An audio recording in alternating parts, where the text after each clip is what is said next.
नमस्कार दोस्तों, स्वागत है आपका स्टडी फॉर सिविल सर्विसेज में। वीडियो को पूरा देखिए। कोई भी आपका फीडबैक है, कोई सजेशन है, तुरंत वीडियो में कमेंट करके जरूर बताइए। अच्छा लगे तो वीडियो लाइक जरूर कर लीजिए और ऐसे वीडियो लगातार फ्री में पाने के लिए चैनल को तुरंत सब्सक्राइब कर लीजिए और बेल आइकन को जरूर टैप कर लीजिए ताकि आगे भी सारे वीडियो आपको मिलते रहे। यूट्यूब में फॉलो करते हैं तो प्लीज ये वाला फ्री टेलीग्राम चैनल जरूर ज्वाइन कर लीजिएगा। सारे नोटिफिकेशन, सारे अपडेट यहीं पे आते हैं, ध्यान रखिएगा। स्टडी फॉर सिविल सर्विसेज का कोई भी पेड ग्रुप अगर आपको ज्वाइन करना है तो सिर्फ 85648056060608975523864455 यही नंबर है हमारे, सिर्फ जहां पे कॉल या व्हाट्सएप कर सकते हैं। इंस्टाग्राम पे हमारा पेज जरूर फॉलो कर लीजिएगा, studyforcivil.services है। ट्विटर पे हमको जरूर फॉलो कर लीजिएगा, @studyforcivils है। सारे क्वेश्चन अटेम्प्ट करिए और स्कोर अपना तुरंत कमेंट करके बताइए। नमस्कार दोस्तों, स्वागत है आपका स्टडी फॉर सिविल सर्विसेज में। आरओ परीक्षा के लिए हम लगातार पेड क्विज देख रहे हैं अब, ठीक है। तो कंटिन्यू करेंगे उसको आज के फर्स्ट क्वेश्चन के साथ। आपसे पूछा गया है कि अंडर 19 एशिया कप 2021 भारत ने किस देश को हरा करके जीता है, ठीक है। तो अंडर 19 का भी जैसे एशिया कप होता है, तो अभी ये लेटेस्ट एडिशन 2021 ही हुआ था जिसमें ये यूएई में आयोजित किया गया। भारतीय टीम ने लगातार जो है 8वीं बार इसको जीता है, ठीक, श्रीलंका की टीम को हरा करके, ठीक। और जो मेंस आईसीसी मेंस ये एशिया कप हुआ था ना, यूएई में ही ये भी हुआ था, तो उसमें कौन सी टीम जीती थी? वहां पे श्रीलंका जीती थी, ठीक, आपको याद होना चाहिए। हाल ही में विराट कोहली ने भारतीय क्रिकेट टेस्ट टीम की कप्तानी छोड़ दी है, तो उन्हें किस वर्ष टेस्ट टीम का कप्तान नियुक्त किया गया था, ये बताना है, ठीक। तो यहाँ पे देखिए, अभी जनवरी में साउथ अफ्रीका के अगेंस्ट में लास्ट सीरीज में ये कैप्टन रहे थे विराट कोहली, तो वहाँ पे इन्होंने कैप्टनसी छोड़ी। और इससे पहले 2014 में महेंद्र सिंह धोनी थे कैप्टन, है ना, तो उन्होंने जब उसको छोड़ा था कैप्टनसी को, तब इन्हें जो है कैप्टन बनाया गया था, ठीक। तो अब विराट कोहली के छोड़ने के बाद कौन बन गया है? तो रोहित शर्मा। निम्नलिखित में से किस पुरापाषाण कालीन स्थल से राख के टीले प्राप्त हुए हैं, ठीक। तो देखिए, पुरापाषाण काल के संदर्भ में आप देखेंगे तो ओवरऑल इंडिया से ऐसे स्थल मिलते हैं जहां से इनके साक्ष्य मिलते हैं। स्पेशली गंगा रिवर और जो सिंधु रिवर है, इनके जो कोस्टल एरियाज हैं, यहाँ से ऐसे पुरापाषाण कालीन स्थल जो है इनकी संख्या मिलती है। तो साउदर्न इंडिया के जो ये यहाँ पे स्थल दिए हुए हैं ना, ब्रह्मगिरी, मास्की, उतनूर, इसके अलावा पिकलीहल, है ना, तो ये सब पलवाय है जैसे, तो यहाँ से इसी पुरापाषाण कालीन जो है राख के टीले प्राप्त हुए हैं, ठीक। तो तीनों ही ठीक है, इसमें उपर्युक्त सभी को चुनेंगे। निम्नलिखित में से पुरापाषाण कालीन जो कह लीजिए टाइम पीरियड है, तो उसके संबंध में कौन सा कथन असत्य है, ठीक है। तो अर्लीस्ट टाइम पीरियड है ये ह्यूमन के डेवलपमेंट का। अब यहाँ पे लिखा है कि गलत हमको चूज करना है, तो सी ऑप्शन गलत होगा। लिखा है कि मानव को पशुपालन तथा कृषि का ज्ञान था, तो ये सब यहाँ पे इस टाइम पीरियड में देखेंगे तो ऐसा कोई भी नॉलेज उनके पास नहीं था, ठीक है। अग्नि के प्रयोग से परिचित थे, क्योंकि अर्लीस्ट टाइम पीरियड ये डेवलपमेंट का ह्यूमन का। जो मीट वगैरह भी खाते थे तो पका नहीं था, जब आग ही नहीं है तो कैसे पकेगा, है ना। और ओवरऑल सारा जो लाइफ स्टाइल है इनका नेचुरल है, ठीक। तो इसको चुनेंगे। भारत में मानव का सर्वप्रथम साक्ष्य किस क्षेत्र से प्राप्त हुआ है, इस क्वेश्चन में ये देखना है। तो जियोलॉजिकल सर्वे ऑफ इंडिया के एक ऑफिसर कह लीजिए, डॉक्टर अरुण सुनकिया करके नाम था इनका। तो 1982 में इन्होंने ये नर्मदा जो वैली है, नर्मदा रिवर मध्य प्रदेश में, तो इसके वेस्टर्न रीजन में जो होमो इरेक्टस टाइम पीरियड के ह्यूमंस होते थे, है ना, उनके फॉसिल्स यहाँ से प्राप्त किए हैं। तो इसी रीजन को माना जाता है कि सबसे पहले जो एविडेंसेस है मानव का भारत में यहीं से प्राप्त होते हैं, ठीक। तो इन सारे फैक्ट्स को ध्यान रखें। B option. भारतीय उपमहाद्वीप के किस स्थल से सर्वप्रथम होमिनिड जीवाश्म की खोज की गई, ठीक है। तो ये कुछ नहीं, अभी जो ऊपर क्वेश्चन बताया है कि जो नर्मदा वैली है, तो वहां पे ये स्थल है हथनौरा, ठीक है। तो होमो इरेक्टस और इन सब से संबंधित जो फॉसिल्स मिले हैं, ठीक है, उसकी ही बात हो रही है। तो ध्यान रखेंगे इस प्लेस को भी, हथनौरा। बी ऑप्शन जो है ये करेक्ट है। पालतू भैंस का प्राचीनतम साक्ष्य भारतीय उपमहाद्वीप में किस स्थान से प्राप्त हुआ है, ठीक है। तो जो बफेलो है, तो फर्स्ट टाइम ह्यूमन ने जो डोमेस्टिकेट किया उसको, ठीक है, तो इसके अर्लीस्ट एविडेंस हमें मिलते हैं यहाँ मेहरगढ़ से, ठीक। Option B. अब किस स्थल से प्राचीनतम झोपड़ियों के साक्ष्य मिले हैं, ठीक है। तो जो हट्स होती हैं, तो अर्लीस्ट एविडेंस जो मिले हैं ह्यूमंस ने इसको यूज किया रहने के लिए, ठीक है। तो ऐसी झोपड़ियों के साक्ष्य जो यहाँ भारत में मिले हैं, ये पैसरा जो स्थल दिया हुआ सी ऑप्शन में, ये बिहार का एक पुरातात्विक स्थल है, ठीक है, यहाँ से मिला है। इसमें से किस अधिनियम के द्वारा गवर्नर जनरल को अधीनस्थ बंबई और मद्रास प्रेसिडेंसी की सरकारों के ऊपर अधिक नियंत्रणकारी शक्ति प्रदान की गई? ठीक है, तो जो आपने पढ़ा होगा ये इसको हिस्ट्री में कि यहाँ से जो बंगाल का गवर्नर जनरल होता था तो उसके बाद उसके अंडर में ये बॉम्बे और जो मद्रास की प्रेसिडेंसीज थी इसको लाया गया। ठीक है, तो इसमें यहाँ पे इनको और पावर्स दी गई जो हमारा ये वाला एक्ट आया 1793 का। ठीक, इसके अंतर्गत तो उसी के संदर्भ में यहाँ पे क्वेश्चन पूछा गया आपसे।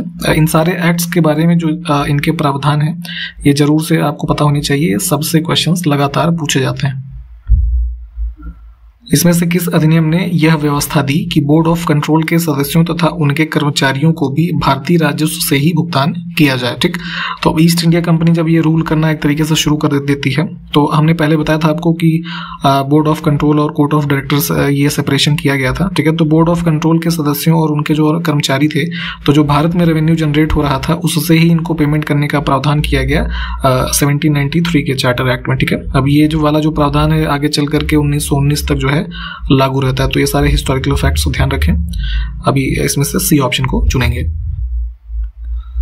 चार्टर अधिनियम 1813 के अंतर्गत भारतीयों की शिक्षा हेतु कितने रुपए व्यय करने का जो निर्णय है लिया गया था? तो चार्टर एक्ट जो आता है 1813 में, तो इसका जो सबसे मेजर एक प्रावधान था जिसमें ईस्ट इंडिया कंपनी का जो ट्रेड मोनोपोली था, एकाधिकार, उसको समाप्त किया गया था और भी अन्य जो ब्रिटिश व्यापारी थे उनको अलाउ किया गया था। हालांकि चाय और चीन के साथ जो व्यापार था उसमें ईस्ट इंडिया कंपनी का एकाधिकार बहाल रखा गया था। ठीक है, तो उसी क्रम में चार्टर एक्ट 1813 में भारतीयों की शिक्षा के लिए 1 लाख रुपए जो है व्यय करने का प्रावधान अलग से किया गया था। ठीक है, तो ध्यान रखेंगे यहाँ पे ऑप्शन ए करेक्ट है। प्लीज इन सारे जितने भी एक्ट्स हैं इनके प्रावधान जो हाईलाइटेड इवेंट्स हैं वो आपको पता होने चाहिए, तो उन चीजों को पढ़ लीजिएगा प्लीज अपने नोट्स वगैरह में से। अब देखिए, अभी आपको बताया गया कि चीन और चाय के साथ जो व्यापार पर ईस्ट इंडिया कंपनी का एकाधिकार 1813 में बचा हुआ था तो किसके द्वारा इसको भी समाप्त किया गया? ठीक है, तो ये चार्टर एक्ट आया 1833 का। ठीक, तो यहाँ पे ये दिया नहीं है तो 1833 वाले से समाप्त किया गया इसको, तो नन ऑफ द अबव जो है इसको चुना जाए। निम्नलिखित में से कौन भारत का प्रथम गवर्नर जनरल था? ठीक, तो जो ये होता था आपका ना बंगाल का गवर्नर जनरल, तो उसको भारत का गवर्नर जनरल बनाया गया। ठीक है, बाय द एक्ट ऑफ 1833। ठीक है, तो ऐसा बनने वाला जो पहला व्यक्ति हुआ ये था कौन? ये विलियम बेंटिक है ना, सी ऑप्शन। उत्तर प्रदेश की एक जनपद एक उत्पाद योजना के अंतर्गत निम्नलिखित में से कौन सा युग्म गलत है? ठीक, तो देखिए ओडीओपी स्कीम जो है काफी चर्चा में रहती है, हर बार एग्जाम्स में पूछे जाते हैं कि कौन सा प्रोडक्ट किस राज्य से संबंधित है, किस जिले से संबंधित है। ठीक, तो इस योजना को जनवरी 2018 में उत्तर प्रदेश की सरकार के द्वारा चलाया गया। ठीक है, जिसमें डिस्ट्रिक्ट लेवल पे जो प्रोडक्ट्स जिस जिले में सबसे ज्यादा पॉपुलर हैं तो उनको आगे प्रमोट किया जाए, उनके एक्सपोर्ट को बढ़ावा दिया जाए। तो इन सब उद्देश्यों से इस स्कीम को शुरू किया गया और अभी हाल ही में बॉलीवुड अभिनेत्री कंगना रनौत जो है इनको ब्रांड एम्बेसडर बनाया गया था ओडीओपी स्कीम का। ठीक है, तो अब जो हमारे 75 जिले हैं उत्तर प्रदेश में सब संबंधित है किसी न किसी प्रोडक्ट से। ठीक, तो उस क्रम में देखिए कौन सा युग्म गलत है, तो गलत है सी ऑप्शन। ठीक, यहाँ पे लिखा है कि दूध प्रसंस्करण देसी घी है ना, तो इसके लिए बलरामपुर जिला लिखा है, ये गलत है। देसी घी वाला जो है ये औरैया का है ना, ये हो जाएगा। अगर हम बात कर लें बलरामपुर की तो यहाँ बलरामपुर का संबंध फूड प्रोसेसिंग इंडस्ट्री से है जिसमें ये दाल यानी कि पल्स है ना, ये संबंधित है। ठीक, तो इसमें सी ऑप्शन जो है इसको चुनेंगे। एक चीज और ध्यान रखिएगा, पूरी उत्तर प्रदेश जीके जो है ना, यूपी जीके, इसकी पूरी सीरीज हमारे द्वारा इंस्टाग्राम पे रील्स के माध्यम से और यूट्यूब में जो शॉर्ट्स आते हैं उसके माध्यम से कवर करवाया जा रहा है। आप हमारे यूट्यूब पे भी और इंस्टाग्राम के सेक्शन में जाके वहाँ पे इसको एकदम पिक्टोरल फॉर्म में देख सकते हैं, है ना, काफी अच्छे से, जो आपको याद हो जाएगा इजीली, है ना। पूरी यूपी जीके हम कवर करवाएंगे वहाँ पे, तो इसको भी आप वहाँ से फॉलो कर सकते हैं अगर आपने हमारा पेज जो है इंस्टाग्राम पे फॉलो नहीं किया है। ठीक है, अब ओडीओपी में ही देखिए जो मैनपुरी है उससे संबंधित इसमें से कौन सी कला है, तो तारकशी आर्ट वर्क जो है ये संबंधित है मैनपुरी जिले से। क्या होता है ये जरा कमेंट करके बताइए। तो इंडिया स्किल्स 2021 प्रतियोगिता में किस राज्य ने शीर्ष स्थान प्राप्त किया है ये बताना है, तो नेशनल स्किल डेवलपमेंट कॉरपोरेशन है ना। तो इनके द्वारा ये स्किल्स इंडिया स्किल्स 2021 प्रतियोगिता आयोजित की गई दिल्ली में, जिसमें स्किल डेवलपमेंट के क्षेत्र में लोगों का इसमें चयन किया जाता है। ठीक है, तो इसमें कलेक्टिवली देखेंगे तो 51 पदक के साथ उड़ीसा जो है ये पहले स्थान पे रहा, दूसरे स्थान पे रहा महाराष्ट्र कुल 30 पदकों के साथ, और केरल जो है वो रहा 25 पदक के साथ तीसरे स्थान पे। ठीक, तो ये कुछ क्रम था, तो इसमें उड़ीसा जो है ये करेक्ट उत्तर हो जाएगा। एक चीज़ और ध्यान रखिएगा कि ये इंडिया स्किल्स 2021 प्रतियोगिता में जो विनर्स रहे हैं, तो अभी अक्टूबर में शंघाई चाइना में जो है ये विश्व कौशल अंतर्राष्ट्रीय प्रतियोगिता हुई है, तो वहां पे इन्होंने जो है पार्टिसिपेट किया, तो इसको भी ध्यान रखना है। पंजाब में प्रधानमंत्री नरेंद्र मोदी की सुरक्षा में चूक के मामले में गठित समिति की अध्यक्षता कौन करेगा। ठीक, तो आपको याद होगा कि जनवरी 2022 में पंजाब के इलेक्शन से पूर्व प्रधानमंत्री का वहां पे दौरा था, तो उस दौरान जो है कुछ सिक्योरिटी में गड़बड़ हुई थी, तो एक फ्लाईओवर पे इनका पूरा जो काफिला होता है उसको रोकना पड़ा था। तो इन सब मामलों की जांच के लिए कमेटी गठित की गई थी, जिसका अध्यक्षता की बात पूछी जा रही है ना, तो सुप्रीम कोर्ट की पूर्व जज थी इंदु मल्होत्रा जी। ठीक है, ये इसकी अध्यक्षता कर रही है, ऑप्शन डी।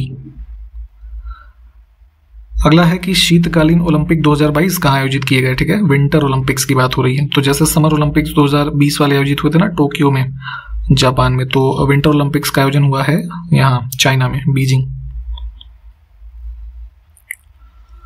आगरा घराने का संबंध देखिए इसमें से किससे है। ठीक है, तो भारत की जो संगीत और कला के बारे में आप पढ़ते हैं, तो उस संबंध में कई अलग अलग घरानों के बारे में पढ़ना पड़ता है। तो आगरा घराना उनमें से एक है, जो कि ये ध्रुपद और धमार है ना, ध्रुपद और धमार गायकी के लिए फेमस है और इसी से संबंधित है। और इस घराने की गायकी जो है उसके प्रवर्तक अगर उनका नाम आप जानना चाहें तो हाजी सुजान खां जो है उनको माना जाता है। ठीक, तो इस घराने का संबंध इससे है, हम पी ऑप्शन को चुनेंगे।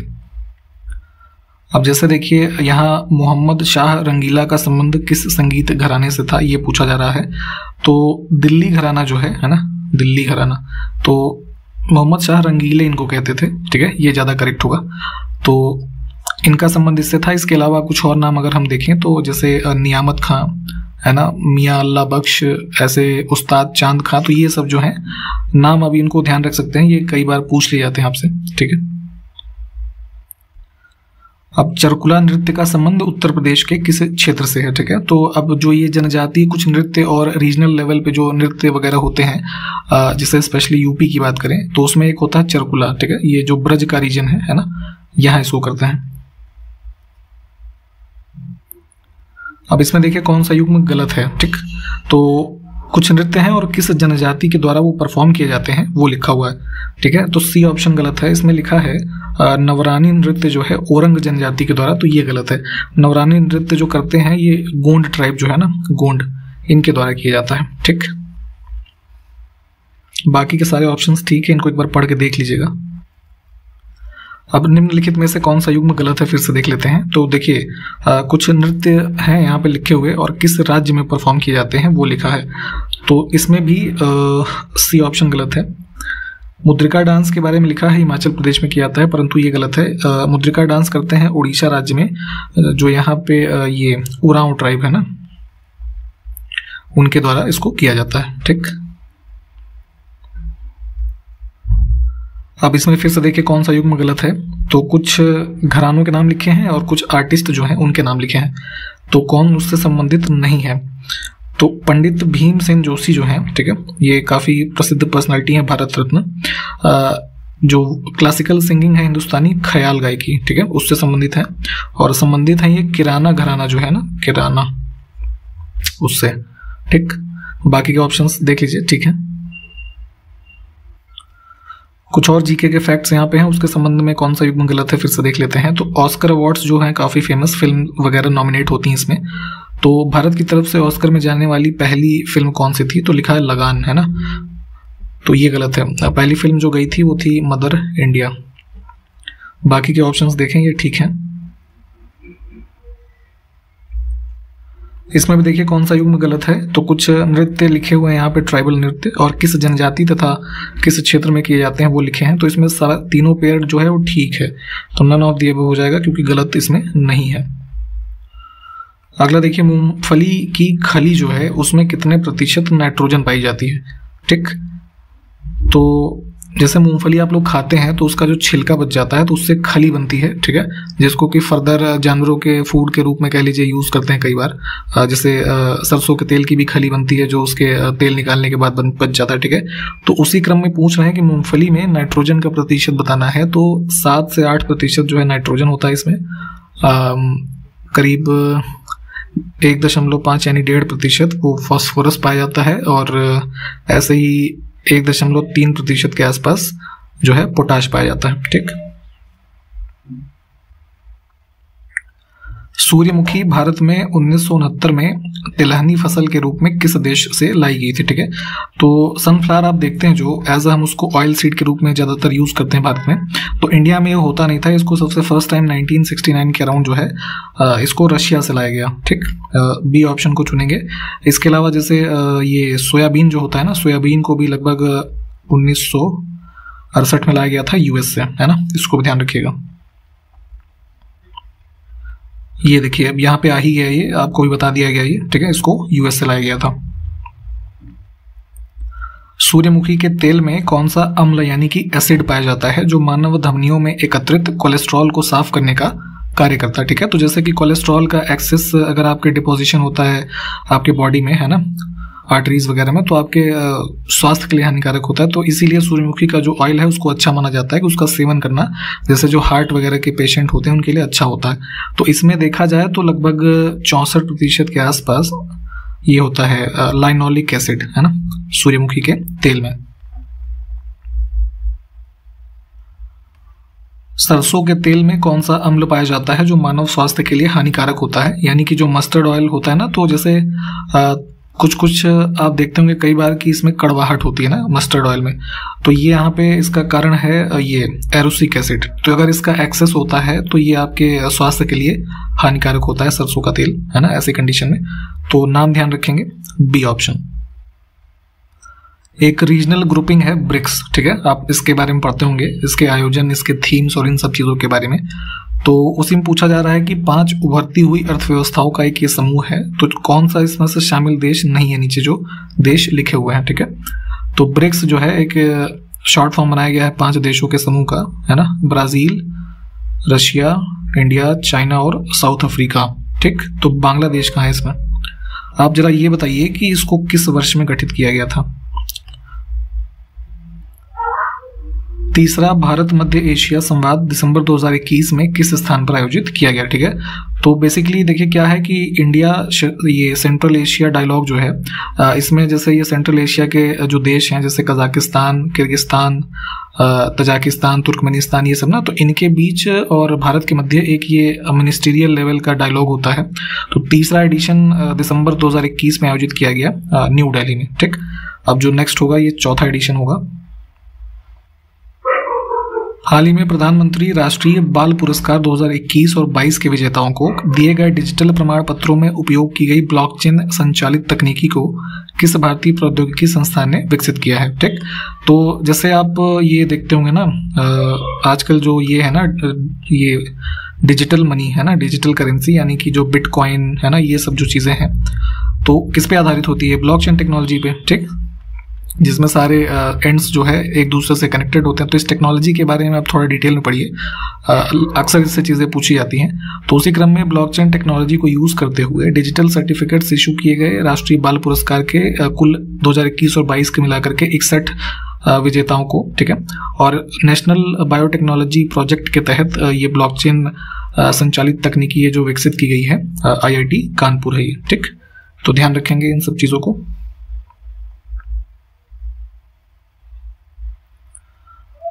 भारत की सुपर मॉम बाघिन जिसे कॉलर वाली के नाम से जाना जाता है, इसका निधन कहाँ पर हुआ था ये बताना है। तो भी जो है ये मध्य प्रदेश में बेसिकली पेंच टाइगर रिजर्व, यहाँ पन्ना दे दिया है, ठीक, पेंच। तो यहाँ पे इसकी डेथ हुई थी। इसको जो है कॉलर वाली के नाम से जानते थे इस बाघिनी को, ठीक। तो इसने अपने पूरे जीवन काल में 29 जो है डिलीवरीज की थी, तो इस वजह से काफ़ी फेमस रही थी। तो ध्यान रखेंगे बी ऑप्शन यहाँ पे होना चाहिए, पेंच। हाल ही में भारत और इजराइल ने 30 साल के राजनयिक संबंधों को चिन्हित करने के लिए एक स्मारक लोगो, ठीक है, यहाँ हिंदी में थोड़ा अशुद्ध लिखा है, लोगो होता है, ठीक है, तो लोगो को लॉन्च किया है। तो दोनों देशों के बीच राजनयिक संबंध किस वर्ष स्थापित किए गए थे? तो डिप्लोमेटिक रिलेशंस और एक दूसरे देश में एम्बेसीज की स्टैब्लिशमेंट है ना, इन सब के साथ डिप्लोमेटिक रिलेशन इजराइल के साथ शुरू हुए 1992 में, है ना। तो बी ऑप्शन को यहाँ से हम चुनेंगे। राष्ट्रीय पुलिस मिशन का तीसरा राष्ट्रीय सम्मेलन किस स्थान पर आयोजित किया गया? तो ये जो है एंड ऑफ 2021 इसका आयोजन हुआ था न्यू दिल्ली में। ये bureau of police research and development जो है उसके द्वारा इसका आयोजन हुआ था। तो ध्यान रखेंगे ऑप्शन सी। रबर की जो फसल होती है तो उसके संबंध में कौन सा कथन यहाँ पे देखिए गलत है? तो अब ये जो स्टेटमेंट सारे दिए हुए हैं ये सब तो ठीक है, गलत इसमें कुछ भी नहीं है हमारा यहाँ पे, तो नन ऑफ द एबव को चुनेंगे यानी डी ऑप्शन। इसके अलावा अगर कुछ फैक्ट्स देखें तो रबर की खेती जो है सबसे पहले लॉर्ड ये सैलिसबरी के द्वारा जो है भारत में आरंभ करवाई गई।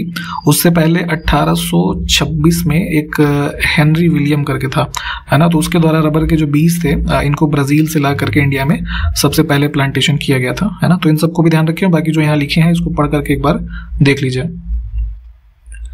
अब देखिए कहवा यानी कि कॉफी जो होती है उसके बारे में गलत कथन यहाँ पे बताना है। तो इसमें भी गलत कुछ नहीं है, सारे स्टेटमेंट तीनों ठीक हैं। इसमें एक चीज़ और ध्यान दे लीजिए कि ये 17th सेंचुरी में मुस्लिम एक बाबा बूदन थे, फकीर कह लीजिए, है ना, तो इन्होंने अरेबियन रीजन से कॉफ़ी के जो सीड्स हैं इनको ला करके कर्नाटक में यहाँ पे चिकमंगलूर में सबसे पहले जो ये बाबा बूदन की जो पहाड़ियाँ आज की डेट में आप पढ़ते हैं ना, तो वहाँ पे लगा करके इसका प्रोडक्शन मतलब एक तरीके से स्टार्ट किया कॉफ़ी को, ठीक।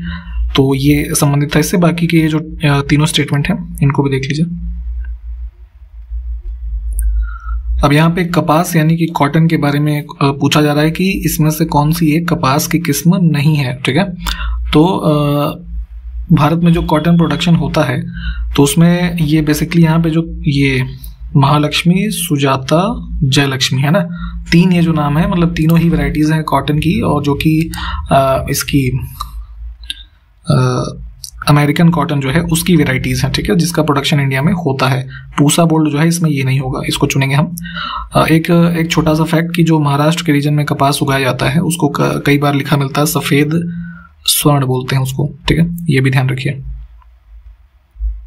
देखिए क्वेश्चन ही आ गया यहाँ पे जो भी बताया आपको कि सफेद स्वर्ण ये महाराष्ट्र में इसको कहते हैं, ठीक, डी ऑप्शन।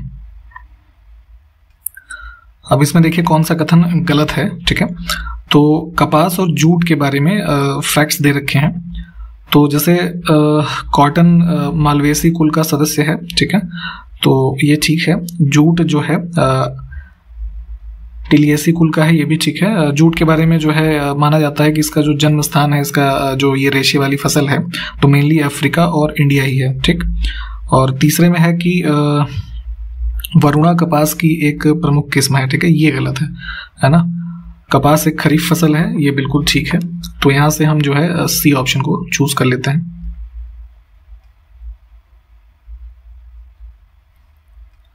अब भारतीय संगीत के जो घराने हैं उसके संबंध में एक और क्वेश्चन कि इसमें से कौन सा युग्म गलत है, ठीक।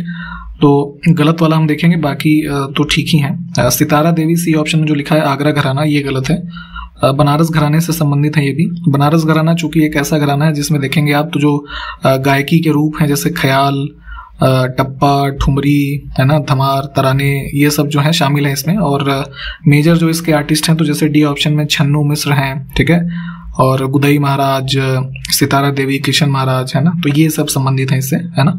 तो इसलिए ये सी वाला गलत था, बाकी के ऑप्शंस ठीक है, इनको देख लीजिए।